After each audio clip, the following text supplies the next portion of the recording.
بسم اللہ الرحمن الرحیم۔ آج کا ہمارا موضوع ہے کہ اس ماہ مقدس میں رمضان المبارک میں کون سے ایسے کام ہیں جو ہمیں لازمی کرنے چاہیے، کیونکہ ماہ رمضان اپنی رحمتوں اور برکتوں سمیت ہمارے سروں پر سایہ فگن ہے۔ ہر کوئی ماہ رمضان سے مستفید ہونے کے لیے نیکیوں میں مسابقت کا خواہاں ہے۔ اسی مناسبت سے آج اس موضوع کو بیان کریں گے کہ ہم ماہ رمضان سے کیسے مستفید ہو سکتے ہیں تاکہ ہم زیادہ سے زیادہ ماہ رمضان سے مستفید ہو سکیں۔ تو نمبر 1 ہے، اپنے اندر اخلاص کو جگہ دیجیے۔ کوئی بھی عمل کرنے سے پہلے اپنے اندر اخلاص پیدا کرنا ضروری ہے، کیونکہ اگر مقصود ریا و نمود ہو تو ایسے عمل کو اللہ تعالیٰ کسی بھی صورت قبول نہیں فرماتے۔ یہی وجہ ہے کہ اللہ تعالیٰ نے ہمیں ہر کام میں اخلاص کا حکم دیا ہے۔ اللہ تعالیٰ سورۃ البینہ آیت نمبر 5 میں فرماتا ہے، وَمَا أُمِرُوا إِلَّا لِيَعْبُدُوا اللَّهَ مُخْلِصِينَ لَهُ الدِّينَ حُنَفَاءَ وَيُقِيمُوا الصَّلَاةَ وَيُؤْتُوا الزَّكَاةَ وَذَلِكَ دِينُ الْقَيِّمَةِ، اور انہیں صرف یہی حکم دیا گیا تھا کہ اللہ کی عبادت کریں، دین کو اسی کے لیے خالص کرتے ہوئے بالکل یکسو ہو کر، اور نماز قائم کریں اور زکوٰۃ دیں، اور یہی محکم دین ہے۔ اس کے بعد دوسرا کام جو ہے وہ ہے ہمارے پاس شرک سے بیزار رہیے۔ ماہ رمضان سے مستفید ہونے کے لیے ضروری ہے کہ آپ اپنے آپ کو شرک سے بیزار کیجیے، کیونکہ شرک میں اللہ تعالیٰ تمام کیے ہوئے نیک اعمال ضائع فرما دیتے ہیں، جیسا کہ اللہ تعالیٰ نے ہمارے پیارے پیغمبر جناب محمد صلی اللہ علیہ وآلہ وسلم کو فرمایا، وَلَقَدْ أُوحِيَ إِلَيْكَ وَإِلَى الَّذِينَ مِن قَبْلِكَ لَئِنْ أَشْرَكْتَ لَيَحْبَطَنَّ عَمَلُكَ وَلَا تَكُونَنَّ مِنَ الْخَاسِرِينَ، سورہ زمر آیت نمبر 65۔ اور البتہ تحقیق آپ کی طرف اور آپ سے پہلے پیغمبروں کی طرف یہ وحی کی گئی تھی کہ اگر آپ شرک کریں گے تو البتہ یقیناً ہم آپ کے عمل ضائع کر دیں، اور یقیناً آپ خسارہ پانے والوں میں سے ہو جائیں گے۔ انبیاء کرام علیہ السلام کے بارے میں اللہ تعالیٰ نے یہاں تک فرما دیا ہے، تو ہم ان کے مقابلے میں کون ہوتے ہیں؟ لہٰذا اعمال کی قبولیت میں ایک سبب یہ بھی ہے کہ ہم شرک سے بیزار رہیں۔ نمبر 3، ماہ رمضان میں جو تیسرا کام ہے کرنے کا، صرف سنت کی اتباع کیجیے۔ ماہ رمضان سے مستفید ہونے کے لیے بہت ضروری ہے کہ صرف رسول صلی اللہ علیہ وآلہ وسلم کی اتباع و فرما برداری والے کام کریں۔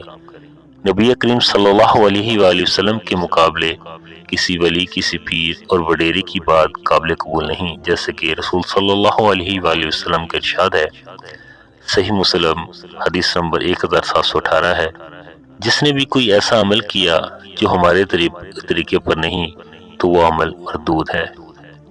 نمبر 4، باری تعالیٰ سے نیک اعمال کی توفیق مانگے۔ توفیق باری تعالیٰ کے بغیر کوئی بھی عمل ممکن نہیں، اس لیے ہمیشہ اللہ تعالیٰ سے نیک اعمال کی توفیق مانگتے رہنا چاہیے۔ جس طرح انبیاء کرام کا طرز عمل تھا، قرآن مجید میں اللہ تعالیٰ نے سلیمان علیہ السلام کی دعا کا ذکر فرمایا۔ سورہ نمل آیت نمبر 19 میں اللہ تعالیٰ فرماتا ہے، اے میرے پروردگار، مجھے ہمیشہ توفیق دے کہ میں تیری ان نعمتوں کا شکر ادا کر سکوں جس سے تو نے مجھے اور میرے والدین کو نوازا ہے، اور ایسا نیک عمل کروں جسے تو پسند کرے، اور مجھے اپنی رحمت سے اپنے نیک بندوں میں داخل کر۔ اللہ تبارک و تعالیٰ سورہ احقاف آیت نمبر 15 میں مزید فرماتا ہے، اے میرے رب، مجھے توفیق دے کہ میں تیرے اس احسان کا شکر ادا کروں جو تو نے مجھ پر اور میرے والدین پر فرمایا ہے، اور یہ کہ میں ایسے نیک اعمال کروں جن سے تو راضی ہو، اور میرے لیے میری اولاد میں نیکی اور خیر رکھ دے۔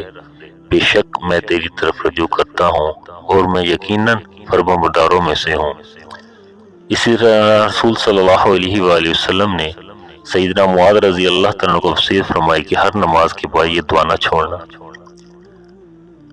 اللہ کے پیارے رسول صلی اللہ علیہ وسلم نے بہت ہی پیاری دعا ارشاد فرمائی ہے،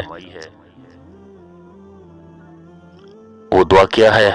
اللہم اعنی علی ذکرک و شکرک و حسن عبادتک، اے اللہ میری مدد کر اپنے ذکر و شکر کرنے پر اور اچھی طرح عبادت کرنے پر۔ نمبر 5، سابقہ گناہوں سے معافی مانگ لیجئے۔ ہم اس وقت تک ماہ رمضان سے مستفید نہیں ہو سکتے جب تک کہ گناہوں کو کلی طور پر چھوڑ نہیں دیتے، لیکن یہ بہت بڑا المیہ ہے کہ ماہ رمضان میں نیکیوں پہ نیکیاں کیے جاتے ہیں مگر اپنے گناہوں سے بالکل بھی باز نہیں آتے۔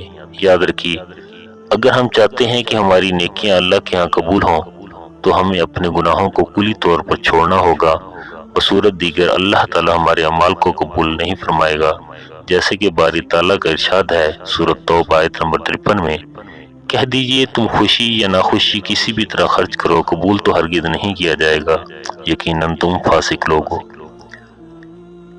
نمبر 6 میں ایمان اور احتساب۔ روزہ اسی وقت عند اللہ قابل قبول ہے جب اس میں ایمان اور ثواب کی نیت شامل ہوگی۔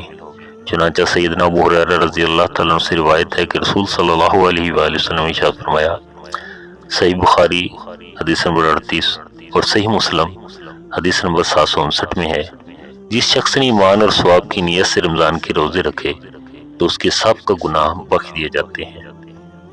نمبر 7، آنکھ، کان اور زبان کا صحیح استعمال کیجیے۔ روزے کا مقصد ہی یہی ہے کہ وہ جس طرح کھانے پینے سے مکمل اجتناب کرتا ہے، اسی طرح فحش کلامی، جھوٹ، غیبت، بہتان بازی اور بیہودہ گوئی سے اجتناب کرے۔ آنکھ سے کسی غیر محرم کی طرف نہ دیکھے اور کان سے موسیقی اور کھانا وغیرہ نہ سنے۔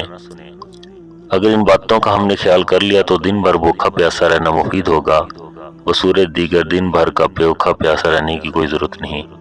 چنانچہ سیدنا ابو ہریرہ رضی اللہ عنہ سے روایت ہے کہ رسول اللہ صلی اللہ علیہ وآلہ وسلم نے ارشاد فرمایا، صحیح بخاری حدیث نمبر 1903، جس نے بیہودہ باتوں اور بیہودہ کاموں سے اجتناب نہ کیا تو اللہ تعالیٰ کو اس کے بھوکے پیاسے رہنے کی کوئی ضرورت نہیں ہے۔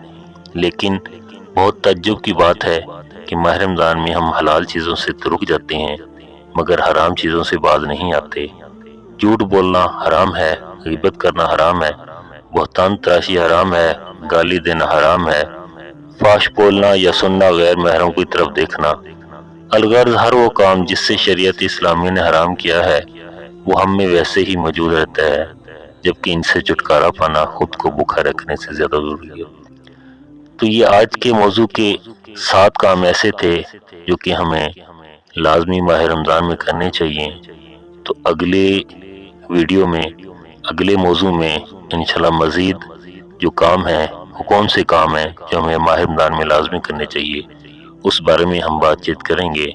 تو اللہ تبارک و تعالیٰ سے دعا ہے کہ اللہ تعالیٰ ہمیں زیادہ سے زیادہ ماہ رمضان سے فائدہ اٹھانے کی توفیق عطا فرمائے۔ آمین ثم آمین۔